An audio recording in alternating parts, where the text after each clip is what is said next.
저는 위고비도 맞아봤고 사센다도 맞아봤고 먹는 식욕 조절제도 다 먹어봤고 그러면서 환자분들한테도 처방을 해보면서 어떤 게 효과고 어떤 게 부작용인가 이런 것들을 좀 살펴보고 있었거든요. 제가 경험해본 바로는요, 위고비도 일주일마다 맞았고 마운자로도 일주일마다 맞았는데 다른 게 확연히 있었습니다. 첫 번째는 식욕 조절의 효과는 마운자로보다는 위고비가 훨씬 더 식욕 조절의 효과는 있었습니다.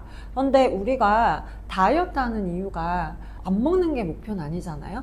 안 먹든 먹든 체지방이 쌓이지 않고 체지방률이 30% 이하로 내려가는 게 결국 다이어트의 핵심이고 목표입니다. 근데 마운자로는 식욕은 있는데 일주일 차에 체지방이 감소하는 폭이 위고비보다 훨씬 높았습니다. 제가 위고비 맞을 때에는 한 2달 이 정도 지나야 그때부터 체지방이 좀 빠지기 시작했거든요. 근데 마운자로를 맞으면서는 좀 식욕이 있는데도 불구하고 일주일 만에 체지방률이 한 2~3% 정도 빠졌습니다. 근데 사실 이렇게 비교하는 거는 뭐 의학적으로는 설명하기 어렵죠. 왜냐면 음식의 종류도 다르고 제가 그때랑 지금이랑 몸의 상태는 다르기 때문에 직접적인 뭐 연구처럼은 설명드릴 수 없지만 제가 의학적으로 아는 지식을 통해서 비교를 해보자면 확실히 위고비보다 마운자로는 체지방이 감량되는 효과에 조금 더 포커스가 되어 있는 약인 것 같습니다. 그래서 여기 영상들 댓글들을 보면 이제 구독자분들께서 이제 식욕은 그대로의 효과가 없는 거 아닌가요? 하는 댓글은 많이 봤습니다. 근데 이제까지 저희가 식욕 조절제라고 하는 그 단어에 너무 이렇게 선입견이 있어요.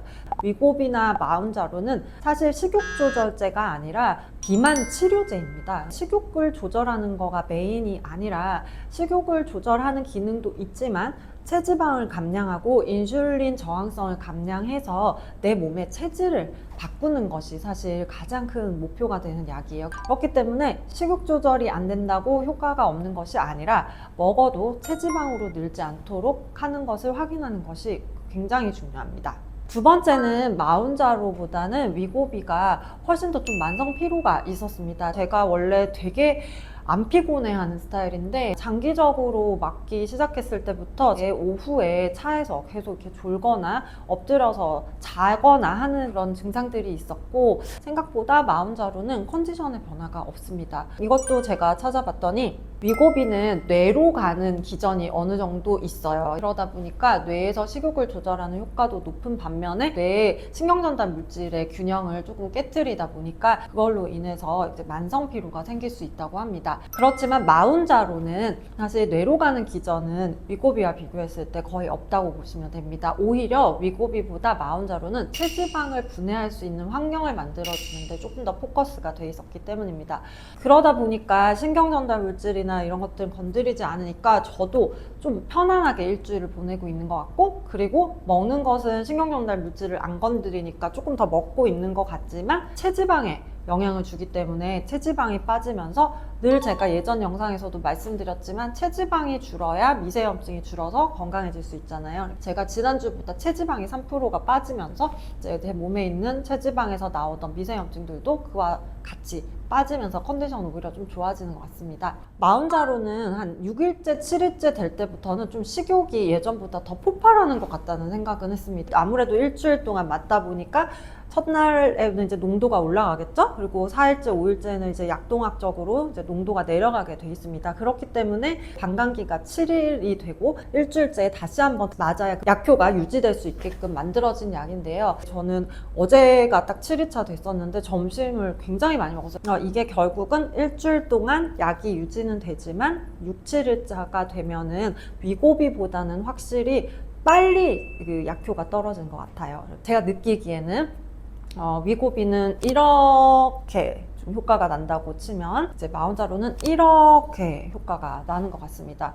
위고비는 이렇게 평평하게 올라가기 때문에 한두 달이 지나서도 체지방 감량이 좀 미미하면 아무래도 한 단계씩 더 올려서 체지방을 분해할 수 있도록 하는 기전이었던 것 같고요. 마운자로는 이렇게 좀 올라가니까 아무래도 초기 농도가 높으니까 체지방의 감량은 높지만 대신에 빠르게 떨어지기 때문에 식욕 조절은 다시 돌아오는 경우가 있었어요. 그래서 마운자로는 사실은 체지방만 빠진다면 일주일 안에 피크 치는 농도가 위고비보다는 높으니까 같은 용량을 그대로 유지하시면서 가셔도 괜찮을 것 같아요. 그리고 마운자로를 총체중은 좀 변동이 있었어요. 분명히 체지방은 빠지는데 음식량이 느니까 부종은 좀 생겨요. 예전에 제가 부종에 대한 영상 보시면 체지방과 부종은 다른 얘기잖아요. 부종은 뭐 하루 이틀 정도만 좀 덜 먹고 수분 섭취 많이 하면 빠지는 거니까 그런 거에 연연하지 마시고, 분명히 체지방이 빠지는 거라면 약효가 충분히 작용하고 있는 거기 때문에 그걸 믿고 가시면 좋겠습니다. 그리고 또 특히나 위고비를 맞을 때에는 제가 너무나 사랑하는 술이 맛이 없었습니다.